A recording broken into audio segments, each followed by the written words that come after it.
क्या TV studio में चमकते हुए नंबर और जमीन की हकीकत वाकई एक ही कहानी कह रहे हैं? 4 मई को आने वाले पश्चिम बंगाल चुनाव के नतीजों से पहले हर तरफ सिर्फ एक ही चर्चा है। एक ओर न्यूज रूम्स में आंकड़ों का तूफान उठा हुआ है, तो दूसरी ओर बंगाल की सड़कों पर एक अजीब सी खामोशी है। आज के इस खास विश्लेषण में हम इस शोर शराबे से जरा दूर हटकर उन असल जमीनी समीकरणों को गहराई से समझेंगे जो इस बेहद अहम चुनाव की पूरी दिशा तय कर रहे हैं। चलिए जल्दी से देख लेते हैं कि आज हम किन मुख्य बिंदुओं पर बात करेंगे। शुरुआत करेंगे एग्जिट पोल की उलझन से, फिर देखेंगे 2021 का सबक, महिला वोटर फैक्टर, अस्मिता बनाम भ्रष्टाचार की लड़ाई, इस चुनाव के राष्ट्रीय स्तर पर मायने, और अंत में चर्चा करेंगे उस खामोश मतदाता की जो सब कुछ पलट सकता है।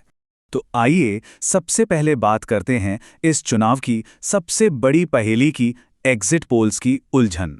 दरअसल एजेंसियों के अनुमानों में इतना भारी टकराव है कि किसी का भी सिर चकरा जाए।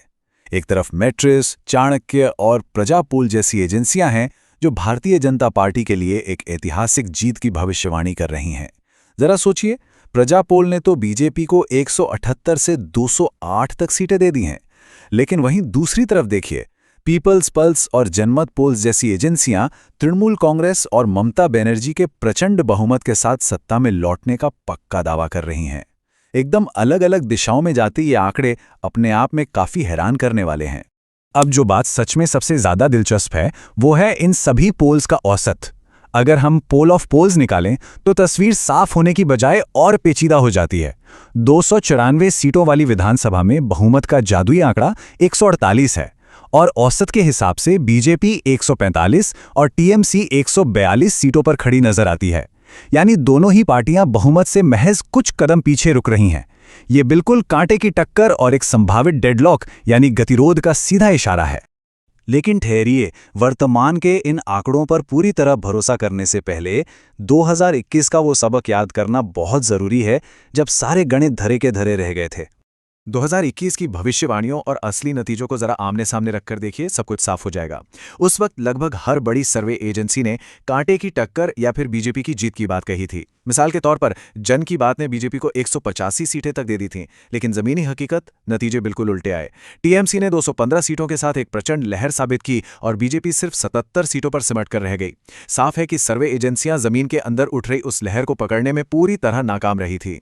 और ये नाकामी कितनी बड़ी थी, इसका अंदाजा आप इस एक बात से लगा सकते हैं।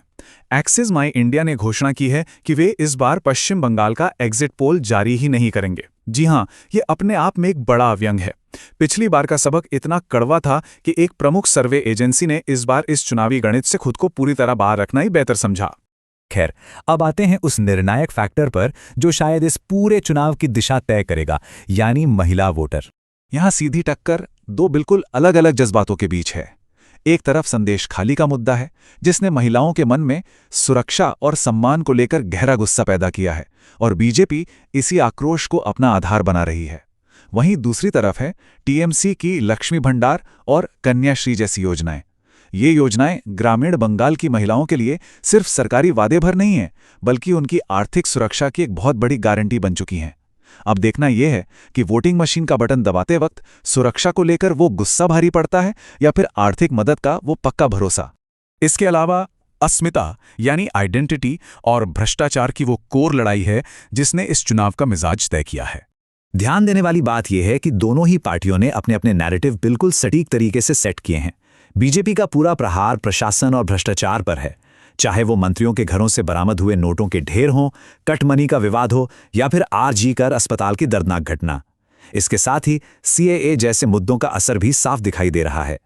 इसके ठीक जवाब में टीएमसी ने बंगाली अस्मिता की एक बहुत ही मजबूत ढाल तैयार की है। ममता बनर्जी ने इस पूरी लड़ाई को बंगाल की अपनी बेटी बनाम दिल्ली के बाहरी नेताओं की जंग में तब्दील कर दिया है। लेकिन ये मत भूलिए कि इस पूरी कवायद के मायने सिर्फ राज्य की सीमाओं तक ही सीमित नहीं हैं। इसके राष्ट्रीय स्तर पर भी बहुत बड़े मायने हैं। यहां दोनों ही संभावित भविष्य बिल्कुल स्पष्ट नजर आ रहे हैं। अगर टीएमसी जीतती है और ममता बनर्जी चौथी बार सत्ता में लौटती हैं, तो वो राष्ट्रीय विपक्ष का सबसे मजबूत और प्रमुख चेहरा बन जाएंगी। ये सीधे तौर पर राहुल गांधी के नेतृत्व को एक बड़ी चुनौती होगी। लेकिन अगर बीजेपी यहां बाजी मार ले जाती है तो ये उनके लिए एक बहुत बड़ी वैचारिक विजय होगी। श्यामा प्रसाद मुखर्जी की जन्मभूमि पर अपनी सरकार बनाना उनके लिए उस आखिरी किले को जीतने जैसा होगा जिसके बाद भारत के राजनीतिक नक्शे पर उनका वर्चस्व लगभग निर्विवाद हो जाएगा।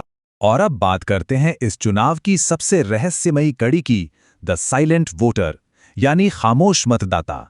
आखिर ये साइलेंट वोटर है कौन? दरअसल बंगाल की राजनीतिक संस्कृति कुछ ऐसी है जहां लोग स्थानीय राजनीतिक दबाव या डर की वजह से सर्वे करने वालों को अपनी असली पसंद बताते ही नहीं हैं। पोलस्टर शहरों और कस्बों तक तो आसानी से पहुंच जाते हैं, लेकिन सुंदरबन के सुदूर गांव या जंगल महल की पगडंडियों में रहने वाला मतदाता बिल्कुल खामोश रहता है। और सच कहें तो यही खामोशी एग्जिट पोल्स को सबसे ज्यादा धोखा देती है। और हां, इस गणित में एक और बहुत बड़ा पेंच है। जरा इस आंकड़े पर गौर कीजिए, 91 लाख। चुनाव आयोग ने मतदाता सूची से इतने बड़े पैमाने पर नाम हटाए हैं।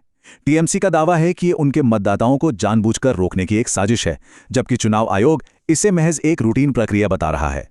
सच्चाई चाहे जो भी हो, 91 लाख नामों का लिस्ट से हटना किसी भी चुनावी गणित और सर्वे की भविष्यवाणियों को पूरी तरह से उलझा देने के लिए काफी है।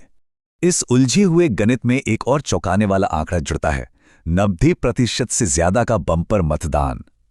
इतिहास इस बात का गवाह है कि जब भी इतनी भारी संख्या में लोग घरों से निकलकर वोट डालते हैं तो वो अक्सर किसी गहरी भावना या इमोशनल वोटिंग का संकेत होता है, और कोई भी एल्गोरिदम या स्प्रेडशीट इस तरह की गहरी इंसानी भावनाओं या जमीनी गुस्से को कभी सही से माप नहीं सकती। तो घूम फिर कर बात अंततः इसी एक सवाल पर आकर टिक जाती है। 4 मई को जब मतपेटियां खुलेंगी तो ये खामोश बहुमत आखिर किस तरफ अपना फैसला सुनाएगा? क्या जीत टीवी स्टूडियो के आकलनों की होगी, या फिर जमीन की हकीकत एक बार फिर सबको हैरत में डाल देगी?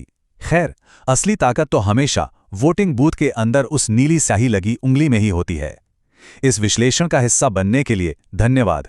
आंकड़े चाहे जो भी कहें, राजनीति की असली बिसात तो हमेशा जमीन पर ही बिछती है।